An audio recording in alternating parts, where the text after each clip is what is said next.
ja siin öeldakse, et tõepoolest, et see looja või allika printsiip on minus endas, õpetaja on minus.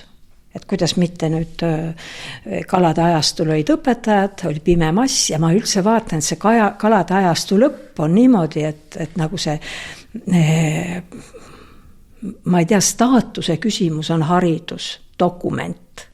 Veevalaja ajastul on inimene, kes teab, mida ta teeb ja on nagu sisemise joondatusega, et tegelikult ta nagu, et me ei ole nagu inimesed vaimsel teekonnal, me oleme vaimuolendid inimlikul teekonnal, et selle inimlikkuse tõstmine, veevalaja ajastu on ju seotud vabadusega ja Heraklase vägitööd, need 12 vägitööd on kirjeldatud kui hinge ja isiksuse võitlus välja. Et meie ego võitleb hinge energiatega sageli, sest ta tahab ennast kehtestada siin maa peal, tahab keegi olla, tõestada.